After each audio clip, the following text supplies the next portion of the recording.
Bismillahirrahmanirrahim. Assalamualaikum warahmatullahi wabarakatuh. Alhamdulillahilladzi biyadihil mulku wa huwa ala kulli syai'in qadir.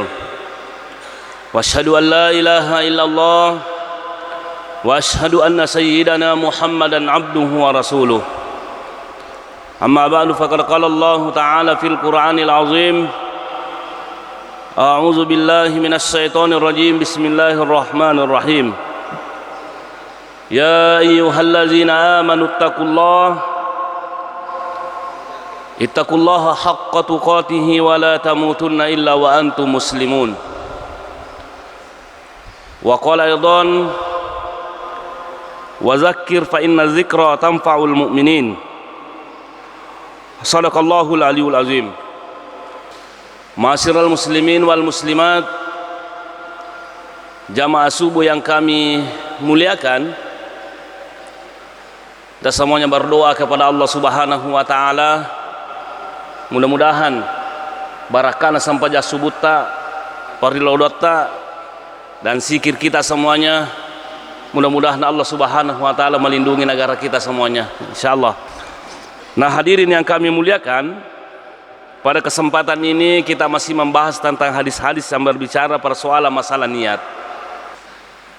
Wa an Aisyah radhiyallahu anha qalat, dari Aisyah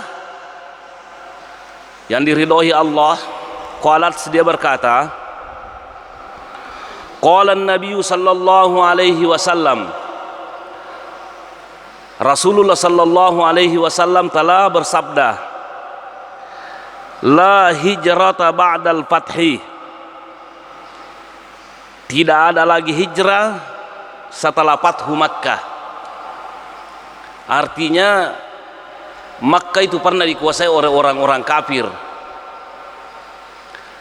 sehingga orang-orang yang beriman pada waktu itu tidak bebas beribadah, tidak bebas berbuat sesuai kehendak Allah Subhanahu wa ta'ala. Sehingga apa, hadirin yang kami muliakan, para sahabat itu diminta hijrah ke Madinah. Apa tujuannya hijrah ke Madinah? Salah satu tujuannya supaya si pulung itu mata pae. Karena kalau umat Islam pada waktu itu bercerai-berai, gampang sekali diusik, gampang sekali disakiti. Jadi mereka diperintahkan hijrah ke Madinah. Nah, setelah hijrah, hadirin yang kami muliakan, 8 tahun setelah Rasulullah sallallahu alaihi wasallam hijrah, maka Rasulullah sallallahu alaihi wasallam dan kurang lebih 10.000 tentara, kalau tidak salah itu ya, datang membebaskan kota Makkah dari cengkraman orang-orang kafir. Itulah yang dinamakan Fathu Makkah. Jadi setelah pembebasan kota Makkah, Rasulullah sallallahu alaihi wasallam mengatakan, la hijrata ba'dal fathi, tidak ada lagi hijrah ke Madinah atau ke tempat yang lain setelah pembebasan kota Makkah. Walakin jihadun wa niyah, akan tetapi yang tinggal adalah berjihad kemudian niat. Wa izastumfirtum famfiru, apabila kalian diminta untuk berjihad, maka pergilah kalian berjihad. Nah, hadirin yang kami muliakan, di dalam hadis ini ada beberapa pembelajaran yang perlu kita ambil. Yang pertama, bahwa Makkah sekarang ini sudah dikuasai oleh orang-orang Islam. Maka orang-orang Makkah itu tidak boleh keluar dari Makkah, karena dengan salah satu tujuan untuk pergi berhijrah. Yang jelasnya, Bu Pak, hadis ini mengingatkan kepada kita semuanya bahwa iya ko yullemu pigau iparentana gamana pun Allah Ta'ala ko kuki kamputa, maka itu tidak boleh ditinggalkan kampung itu. Ia minawat dingi hijrah. Kalau umpamanya orang-orang kafir mengganggu kita, dena nerule maka jumai nateni masumpaja nateni perintahan pun Allah Ta'ala, maka boleh kita berhijrah meninggalkan tempat itu. Makanya Makkah itu kan sudah bagus, makanya tidak boleh lagi orang-orang Makkah hijrah keluar. Kemudian hadirin yang kami muliakan, termasuk yang di dalamnya di sini disebutkan dalam hadis ini bahwa ketika kita dilarang untuk hijrah, maka yang tinggal itu adalah jihad dengan kemudian niat. Persoalan masalah jihad hadirin yang kami muliakan ini perlu sangat kita dalami. Kenapa? Karena banyak orang yang salah kaprah sekarang menganggap dirinya berjuang padahal mau mencari mati konyol.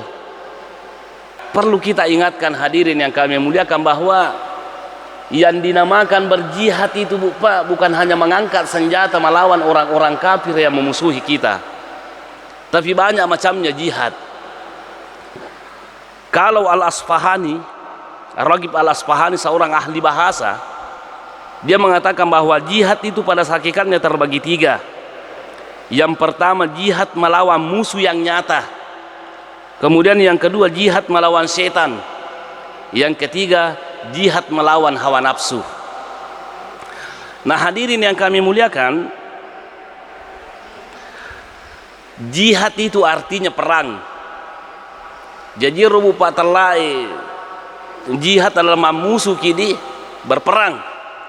Tapi ternyata berperang itu bukan hanya melawan musuh, termasuk juga ya bisa diartikan bahwa memerangi kebodohan berupa jihad, memerangi penyakit seperti virus corona itu adalah jihad, memerangi kemiskinan adalah jihad, melawan ketertinggalan itu adalah juga jihad, dan lain sebagainya. Nah kalau kita melihat dalam sunnah Rasulullah Sallallahu Alaihi Wasallam, ternyata banyak sekali macamnya jihad. Jadi aja sama kada tulomi bawa mewe kapire, tulomi bawa musuh, dan lain sebagainya, itu adalah jihad. Ternyata menjalankan ibadah karena Allah itu adalah jihad.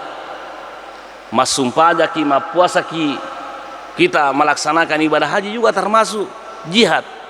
Makanya Rasulullah Sallallahu Alaihi Wasallam, ini hadis dari Aisyah, an Aisyah ummil mu'minina radhiyallahu anha qalat, qultu ya Rasulullah ala nagzu wa nujahidu ma'akum, faqala lakinna ahsanal jihad wa jamalahu al hajju hajru mabrurun, faqalat Aisyatu fala adaul hajja ba'da sami'tu hadza min Rasulullah sallallahu alaihi wasallam.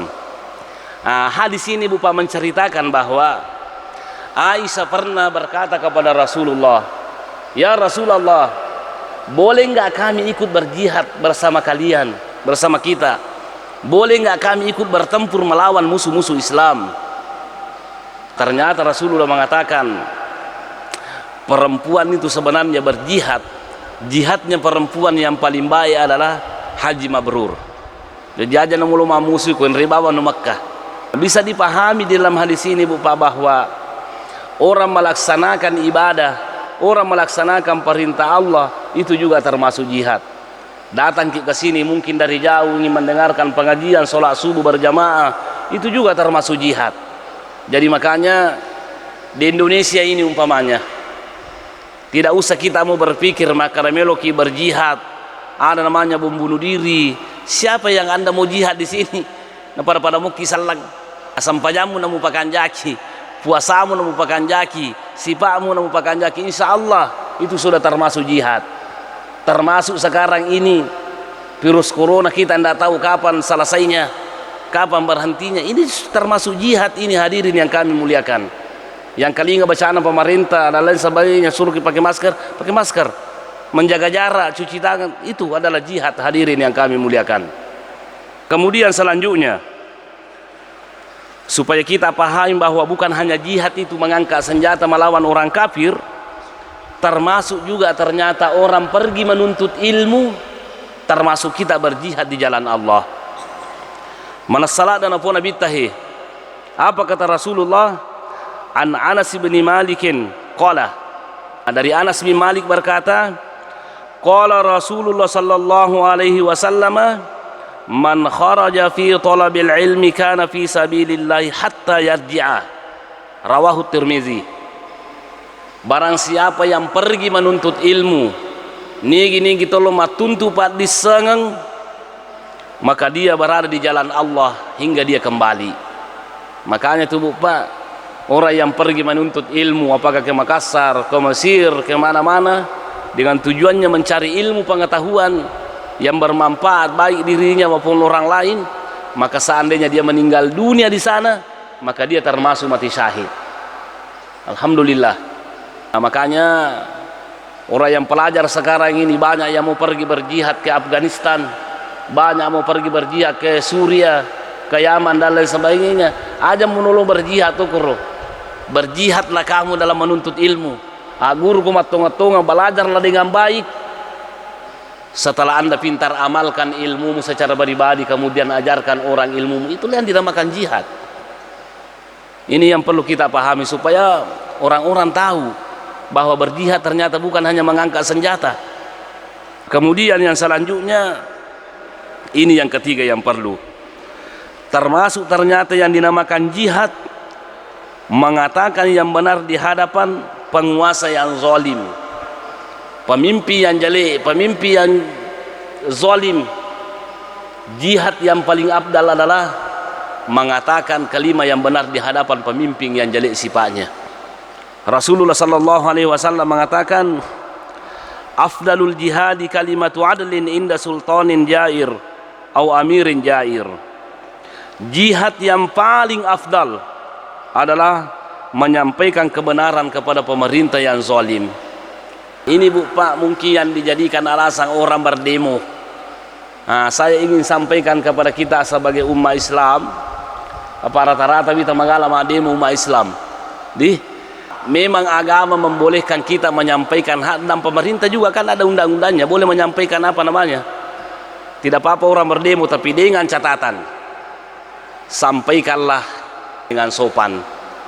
Kemudian yang kedua, janganlah Anda merusak. Silahkan sampaikan aspirasi Anda, tapi jangan menghalangi orang lain. Silahkan sampaikan aspirasi Anda, tapi jangan merusak. Silahkan sampaikan aspirasi Anda, tapi kita harus menyampaikan dengan sopan. Nah, ini yang perlu kita ingat. Nah, orang yang berani menyampaikan kebenaran, maka itulah termasuk jihad yang paling afdal. Kemudian hadirin yang kami muliakan, termasuk jihad sebenarnya itu kalau kita berbakti kepada kedua orang tua, mapedecing kikutomatota ilayani dan lain sebagainya, itu adalah jihad. Rasulullah sallallahu alaihi wasallam pernah didatangi oleh seorang laki-laki. Bunyi hadisnya begini: Ja'a rajulun ila Nabi sallallahu alaihi wasallam fasta'zanahu fil jihadi faqala hayyun walidaka qala na'am qala fa fihi ma fajahid. Seorang laki-laki datang kepada Rasulullah sallallahu alaihi wasallam minta izin supaya pergi berjihad. Laki-laki itu datang minta izin kepada Rasulullah bahwa saya juga mau ikut berperang, saya juga ingin ikut membela agama Allah.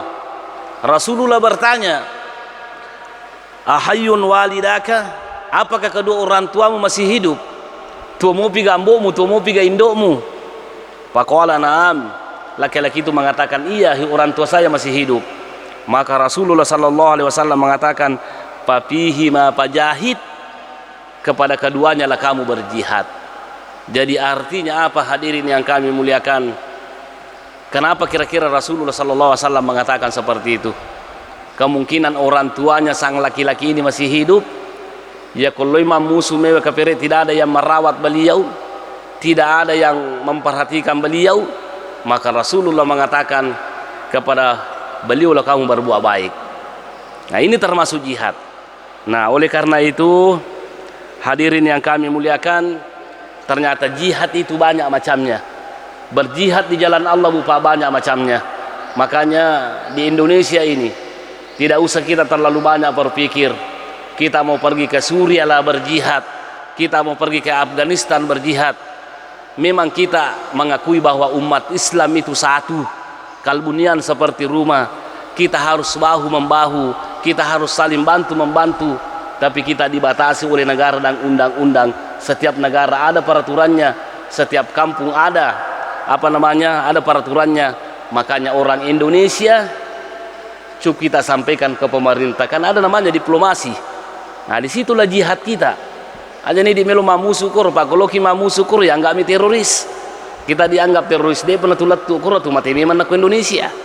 Nah, kemudian yang terakhir hadirin yang kami muliakan, termasuk jihad ini termasuk membantu janda dan orang miskin. Betul nana reko angka janda kasih degaga penghidupannya, ada orang miskin termasuk di situ juga kita berjihad. Makanya Rasulullah sallallahu alaihi wasallam mengatakan, as-sa'i 'alal armalati wal miskini kal mujahidi fi sabilillah. Orang yang membantu janda tomati lakin kasih bantu degaga pak ketungan, dia menghadapi kesempitan hidup, kita bantu mereka. Ada orang miskin yang kita bantu, degaga kasih wadi nandri, degaga wadi nafake, kita bantu mereka. Kal mujahidi fi sabilillah, pahalanya berupa seperti kalau kita berjihad di jalan Allah Subhanahu wa taala. Jadi kesimpulan di dalam hadis ini yang kita bisa ambil, yang pertama tona perlu salai kampota ku makan jamu kampota. Terkhusus Indonesia ini, walaupun negara kita bukan negara agama, tapi Indonesia tidak pernah membatasi kita berbuat persoalan masalah agama. Pemerintah tidak pernah melarang kita sholat, pemerintah tidak pernah melarang kita puasa. Silahkan, makanya tidak perlu kita tinggalkan Indonesia pergi ke Mekah sana tinggal. Kecuali kita pergi menuntut ilmu.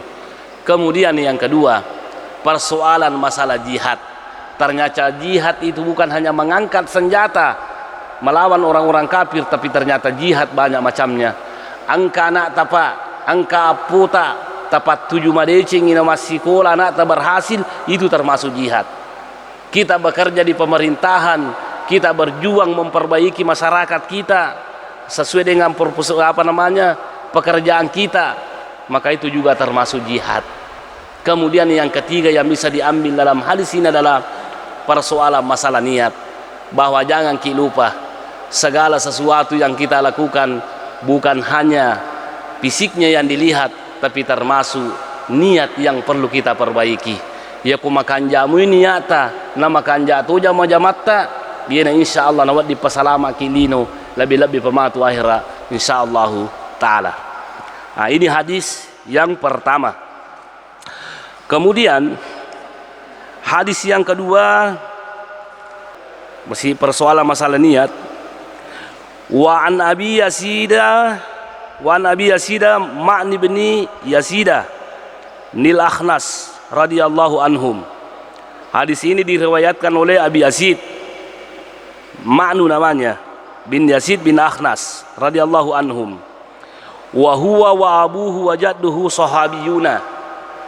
Ia tiga orang yang meriwayatkan hadis ini, Ma'nu, kemudian Yazid, kemudian ini ketiga-tiganya adalah sahabat Rasulullah sallallahu alaihi wasallam. Qala, dia berkata, kana Abi Yazid akhraja danyanira yatasaddaqu biha. Bapakku Yazid pernah mengeluarkan beberapa keping uang dinar untuk disedekahkan. Fawadaha inda rajulin fil masjidi. Uang itu yang mau disedekahkan itu siapa namanya? Bapaknya Yazid ini dititipkan sama orang di masjid. Angka diku ya sumbangan CDA dititipkan itu uang. Kemudian fajitu fahaztuha fataituhu biha. Kemudian ia ru anak tu mas sumbangi lo male ru duit. Nah pudangar tu agak senair tu maka tani duit. Maka dah saya lebih berhak katanya tuan, tidak usah kau sedekahkan. Kemudian faqala wallahi ma iyyaka aradtu. Bapaknya mengatakan, "Ais, itu nasa sumbangan tanne ku melu yaling. Melu mia sumbang ko toleng. Kenapa yang Anda ambil?" Kemudian fa khasamtuhu ila Rasulillah sallallahu alaihi wasallam faqala. Maka anak dan bapak ini mapangiwangi sehingga berperkara di hadapan Rasulullah sallallahu alaihi wasallam. Keputusan Rasulullah sallallahu alaihi wasallam karena bapak mau bersedekah kepada orang lain, anaknya yang mau mengambil uang itu. Jadi agan asal Nabi tae wala kama nawaita ya Yazid wala kama akhadta ya Ma'nu.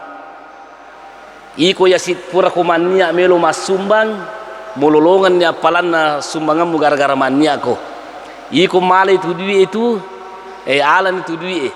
Jadi apa yang kita ingin ambil dalam hadis ini hadirin yang kami muliakan, bahwa anna sadaqatat tatawu'i yajuzu daf'u halil furu'i. Jadi Bapak perlu dipahami dulu hadis saya, bahwa hadis ini sebenarnya mengingatkan kepada kita bahwa ada seorang laki-laki yang mau menyumbang nak berengi dina ku pagawe masigi bare sumbangan ngi asisan nale ru pagawe masigi duit datang anaknya orang yang mau menyumbang nilai rudi kada aja nama sumbang ya perlu to nale rudi kurun to agasan yang dititipkan. Kemudian setelah bapaknya tahu bahwa anaknya yang mengambil uang itu dia najaji mas sumbang na pulangnya anaknya, maka datang ku melo eling itu duit melo ya sumbangan, sehingga anaknya bersikuku bertengkar anaknya dengan bapak. Maka kenapa orang lain anda mau sumbang, nah saya lebih butuh sumbangan katanya, sehingga sampai persoalan ini di hadapan Rasulullah. Apa kesimpulannya? Rasulullah mengatakan, kamu yang sudah berniat untuk bersedekah namun benda sedekah tatatun yang kapalamu iko anak nama kata ni dia alan itu duit. Jadi keduanya mendapat pahala, anaknya bapaknya yang berniat menyumbang dapat pahala, anaknya juga mendapatkan uang. Nah hadirin yang kami muliakan, pelajaran apa sebenarnya yang kita ingin ambil dalam hadis ini? Yang pertama, sedekah sunat itu boleh kita menyumbang kepada anak ta wadi kimas sumbang ku anak ta tapasi kolai anak ta umpamanya to angka to parlula da me sumbang angka to anak ta wadi ngi sumbang anak ta kadang ka sumbang aku na ayalan ngi sumbang aku boleh kalau sumbangan sunnah. Kalau wajib tidak boleh, mungkin asal anda gurut tahe. Wa amma sadaqatul wajibatu az-zakatu fala yajuzu dafuha lil furu'i wala lil wusuli. Ya tosi ko zakat itu tidak boleh dibayar kepada anak dan tidak boleh dibayar kepada orang tua kita. Dia nawadi mapasusak ka konata, namu maparri anata. Dia to nawadi mapasusak ka indota si bawa ambota. Nini tadi nawadi kadang kesaka kundoe. Kenapa tidak bisa dikasih orang tua dengan anak? Karena itu adalah tanggung jawab kita sebagai anak. Beda dengan sedekah sunnah, boleh. Sedekah sunnah boleh dikasih kepada orang tua, boleh dikasih kepada anak. Kemudian hadirin yang kami muliakan, jawazut tawkili fi tawsi'is sadaqah. Ternyata bisa diwakili itu Bu Padi pada makokoi, karena ada namanya paskas itu. Ada yang dinamakan paskas itu Bu Pak yang selalu minta sumbangan beras. Nah bagi-bagian ku pesantren wat bisa. Ale paskas dikasih engkau warrahe. Nah paskas yang menyampaikan kepada pesantren itu boleh. Dia itu tidak kurang pahalanya. Ada maka iya pemantar rai. Di maberiki akan angka paskase warra 10 kilo he. Angka di juta he. Kamu yang kelola ini sampaikan kepada pesantren boleh, dan pahalanya tidak akan berkurang. Lolongan kini pas sumbangnya palang si paskas juga dapat pahala karena saling membantu, ta'awanu 'alal birri wat taqwa. Nah itu. Kemudian yang selanjutnya, la uquqa minal abna'i lil abai fil muhasamati li ma'rifatil haqqi. De pale bu panama dosa anak tidak berdosa seorang anak itu kalau umpamanya pengadilan nih antara seorang ayah dengan anak untuk mengetahui kebenaran. Boleh. Di televisi kan kita banyak lihat itu. Anak yang gugat orang tuanya, boleh itu. Tidak berdosa seorang anak. Kenapa tidak berdosa? Jangan sampai orang tuanya yang tidak adil. Selama ini selalu kita menganggap bahwa anaknya yang salah sampai hatinya memperkarakan pengadilan si bawa panah, itu tidak jadi masalah. Ini buktinya. Ini buktinya hadirin yang kami muliakan. Seorang anak ini tadi mengambil sumbangan nama saya bapakna.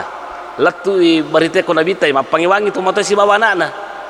Artinya ternyata de to nama dosa tas dia anak nareko na bali-bali bitumatona dengan cara yang baik, sopan santun untuk mengetahui siapa yang salah, siapa yang benar. Mapangadilan kita, pengadilan agama gara-gara harta warisan. Anak memperkarakan orang tuanya, boleh, itu tidak berdosa. Nah, iya mina madosa kumisan nih kada salah ku mapatarung kamu pitu matomu masogo. Itu selama untuk mencari kebenaran tidak jadi masalah. Kemudian selanjutnya yanalul mutasaddiqul ujra idza sahhan niyatuhu sawa'un waqat sadaqatuhu fi yadil mustahiqqin amla. Orang yang bersedekah itu Bu Pak, orang yang bersedekah sudah sampai pahalanya nalolongan ngapalan atau mas sumbangi namode nalattu apalan namode nalattu sumbangi kau tahu sumbangi. Umpamanya sekarang kita kasih bantuan orang di bencana apa namanya gempa bumi, makiri warra ki korupsi dioto na korupsi rupa ngotero nalai alen naman rimana gede kan palat. Jawabannya insya Allah kita tetap mendapatkan pahala bagi orang yang menyumbang, orang yang apa namanya yang membelokkan sumbangan itu yang mendapatkan dosanya. Nah, oleh karena itu hadirin yang kami muliakan, kedua hadis ini bisa memberikan pembelajaran kepada kita semuanya bahwa seharusnya kita bijak dalam bersedekah, seharusnya kita bijak dalam mengeluarkan uang. Makanya Bu dalam ajaran agama itu komelu kimas sumbang. Karena orang bertanya siapa yang paling berhak disedekahi? Orang yang paling berhak Bu kita sumbang itu keluarga ta jolo. Yang paling banyak pahalanya kita sumbang keluarga ta dulu. Keluarga. Kenapa kalau keluarga kita sumbang kan dua pahalanya. Yang pertama kita menyumbang, yang kedua menjalin hubungan silaturahim. Itu ya kotolengi sumbah sidimnya palan nama sumbah bamu karena tidak ada hubungan keluarga. Makanya itu komelo kimas sumbah Bu perhatikan dulu keluarga ta. Jangan sampai ada yang lebih butuh baru kita kasih orang lain. Kenapa? Karena ada juga orang itu ya kotoleng liwa basana, ya kok keluarga liwa sekena, itu juga salah. Banyak orang begitu. Mabasalah kotoleng, namu jadi nilaw na leto, tapi sisana keluarga na makasih-kasih mengilaw din na milumalengi. Ini adalah suatu kesalahan. Makanya dalam ajaran agama Islam itu KKN itu tidak jadi masalah. Yang penting jangan korupsi. Kolusi dan apa namanya nepotisme dalam Islam itu tidak jadi masalah. Yang penting berhak aja makanya keluarga ada minaka aku berhak metui. Kalau tidak berhak memang banguin yakka itu tidak boleh. Keluarga ada banda patuju aku mau kalau memang dia butuh. Kalau memang dia butuh itu yang salah. Kalau dia tidak butuh tetap dibantu, itu yang jadi persoalan. Nah, jadi makanya sekali lagi hadirin yang kami muliakan, ya komelo kimas sumba melo kimak bantu. Coba lihat dulu keluarga ta. Kudiga keluarga ta bali bolasa di sita. Pede micawi itu pede micawi pede mingga palanna. Nah, saya kira ini hadirin yang kami muliakan untuk sementara. Jadi sebagai penutup, mari kita bersama-sama berdoa kepada Allah Subhanahu wa taala, mudah-mudahan Allah merahmati kita semuanya dan Allah menjauhkan kita dari segala mara bahaya insyaallah taala. Amin. Bismillahirrahmanirrahim. Alhamdulillah wassalatu wassalamu ala Rasulillah. Rabbana zalamna anfusana wa illam taghfir lana wa tarhamna lanakunanna minal khasirin. Rabbana ighfir lana wa li ikhwanina alladhina sabaquna bil iman wa la taj'al fi qulubina ghillan lil ladzina amanu rabbana innaka ra'ufur rahim. Allahumma inna nas'aluka al-huda wat tuqa wal afafa wal ghina. Rabbana atina fid dunya hasanah wa fil akhirati hasanah wa qina adzabannar. Wa sallallahu ala sayyidina Muhammadin wa ala alihi washabbihi wasallam. Walhamdulillahi rabbil alamin. Sekian dan terima kasih. Assalamualaikum warahmatullahi wabarakatuh.